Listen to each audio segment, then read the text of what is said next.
तमाम वो पार्टियां जिनकी एक अच्छी खासी तादाद है ऑनरेबल एमपीज़ की पार्लियामेंट में, उन्हें एक चिट्ठी लिखी है और उनसे गुजारिश की है कि जम्मू कश्मीर के साथ जो स्टेटहुड का वादा किया गया है उस वादे पे वो हमारी मदद करें और पार्लियामेंट में इस चीज़ को ज़ोरों शोर से उठाएं ताकि इसी सेशन में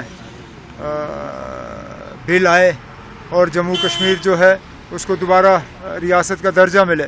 ये किसी एक फ़र्द की बात नहीं है, ये किसी एक पार्टी की बात नहीं है, ये हुकूमत की बात नहीं है, ये जम्मू कश्मीर के लोगों के साथ एक वादा किया गया है। ये वादा अवामी जलसों में हुआ है, ये वादा सुप्रीम कोर्ट के सामने हुआ है, ये वादा पार्लियामेंट में हुआ है। अब हम चाहते हैं कि वादा पूरा हो। तो सुप्रीम कोर्ट में इसकी हियरिंग भी हो रही है 8 तारीख। अच्छी बात है, 8 तारीख को इसके लिए तारीख तय हुआ है और मैं उम्मीद करूंगा कि सुप्रीम कोर्ट इस बात का जो है वो ख्याल रखें कि जब 5 अगस्त का फ़ैसला उन्होंने सुनाया, उस फैसले के दौरान उन्होंने ये कहा था कि जल्द से जल्द एज़ सून एज़ पॉसिबल जो है जम्मू कश्मीर को दोबारा रियासत का दर्जा मिल जाना चाहिए। एज़ सून एज़ पॉसिबल को होते होते अब कितने साल हो गए, अभी तक हमें मिला नहीं।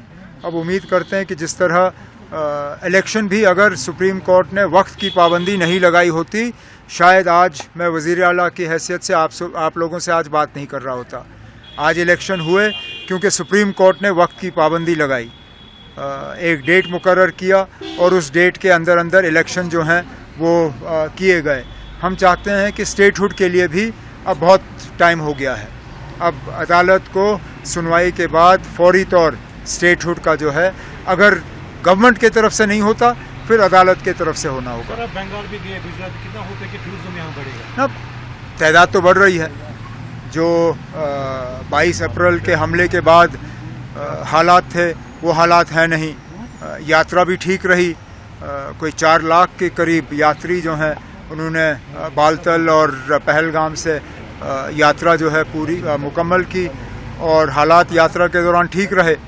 अब हम उम्मीद करते हैं कि मुल्क के मुख्तलिफ कोनों से टूरिस्ट जो हैं वो दोबारा आना शुरू करेंगे और जम्मू कश्मीर में लोगों की मेहमान नवाजी का फ़ायदा लेंगे। सर, उत्तराखंड में आपने देखा, कश्मीर भी ऐसा ही पहाड़ी इलाका है, ये तो खतरा है। आपने पिछले दिनों देखा रामबन में क्या हुआ, रामबन में बिल्कुल ऐसा ही हुआ।